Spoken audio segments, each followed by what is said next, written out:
To start this project, you'll need some dollar store bowls, a dollar store candle holder, and some fast setting repair mortar. So the first thing I'm going to do is protect my surface. Next, I'm just going to use some cooking spray, and I'm going to give the inside of the bowl a good coating. Next, I'm going to take my dollar store candle holder and place it upside down into the bowl, making sure that it's nice and flat. And then I'm going to go ahead and remove this tag. Next, I'm going to be using the fast setting repair mortar. Next, I'm going to take the water and I'm going to pour it into the bag carefully. Then I'm going to seal the bag up and give it a little squeeze to get all of the air out. Next, I'm going to start kneading the bag. So I'm going to knead the bag to get the water and the mortar to mix. Now I'm going to peel open the bag and give it a good look. I want to make sure that everything inside there is mixed really well. If something doesn't look right, I'm going to need to give it a little more stir. You can also take a painter stick or stir stick in there. So I'm bringing back, and I'm going to go ahead and place the mortar into the bowl, going around the candle holder. But I also want to make sure that I don't have any bubbles. And I also want to make sure not going to go underneath the candle holder. Now, if it's at all too thick, you can always add some more water. But once you kind of get it in there where you want it to be, you're going to give the bowl a tap. And you're going to try to get that a nice smooth surface on top. Hold on to your candle holder. So now that it's hardened, you can see it's changed color here. That's another way, but you should just be able to slide it out. Now you'll notice it's a little damp here. That's going to need to cure over time and dry. So don't worry about that. And you can always, while it's still a little wet, you can take a little sanding paper and clean this little edge up if you like. So what we need to do now is clean out this bowl once again and get it ready for the next step. So there are a lot of variations for what you're going to do next. But what I'm going to do is I'm going to get approximately 10 craft sticks together. So that is roughly what 10 craft sticks looks like. And now I'm just going to take a piece of tape and I'm going to tape these all together because I need them to be stable. And I'm going to do that twice so that I'll have 2 sets like so.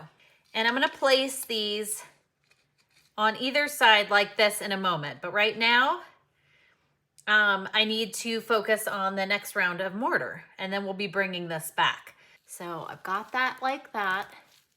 And now I'm going to bring back that other piece. So here's the other piece. But before we stick it in, we want to have a gap so this glass can shine through. So what I'm going to do is I'm going to place these sticks like so. So I've created a little bit of a border to help balance these on. So I'm going to go ahead and set this now inside the concrete. So as you can see here, the hole is on top. Now, all I need the sticks for is to hold that space in there. So I'm going to leave that set now. Going to get it all level and straightened out the way I want. And then what I'm going to do is I'm going to let that second set harden for 24 hours. Now that it's had time to set, I'm going to carefully remove the craft sticks. And I'm going to twist and pull this out. And now I'm going to wait for this to dry completely before we move on to the next step. Now that the whole piece is dry, I'm going to go ahead and I'm going to get a baby wipe, or you could use an old rag or a paper towel, whatever you want. And I'm going to go in between here and clean up the glass. So the mortar should come off pretty easily from the glass. You can always use something like a razor blade to chip at it a little bit if you have to clean it up. But I'm just going to go ahead and wipe off the excess mortar. So what I have here is a battery set of LED lights. They just turn on and off. Now you could purchase some that come with a remote or something like that, but I'm just gonna spread them out and place them inside the jar like so, and then this will sit at the bottom. So the other side is the top, this is the bottom, and then you simply turn it on, and you can see here what this looks like inside, and then you'll place it this way on the ground. What we've made here is a super cool lamp, so let's go place it and check it out. Here it is on our front porch. Now you could put these on your walkway up to your front door, maybe on a railing. You could use these inside your home as a lamp or out. We're choosing to put it on our front porch so that we have this nice warm glow every evening when we sit outside. So the first thing we want to do is mix up this cement. This particular brand requires a 3-to-1 ratio of the powder and water.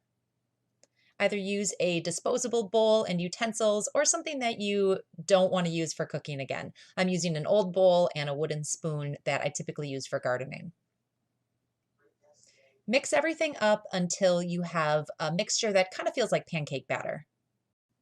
We're going to use this plastic container as a mold. So there's a few things we need to do to prep it. The first thing I'm going to do is spray it with a little bit of cooking spray. This isn't a necessary step, but it's going to make the cement pop out really easily. I thrifted this cute little cup and I want it to sit at the bottom to hold a succulent.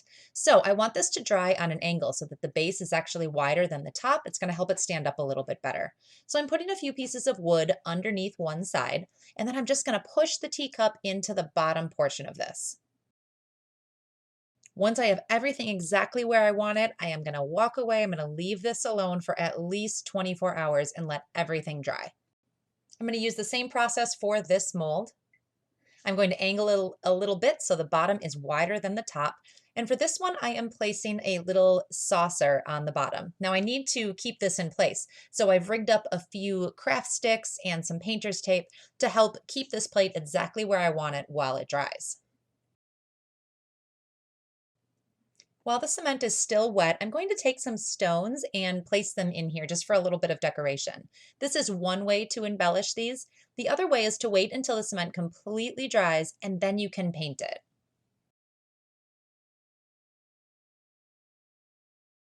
It has been a full 24 hours and these are dry. Now, because I sprayed them with oil, they pop out beautifully.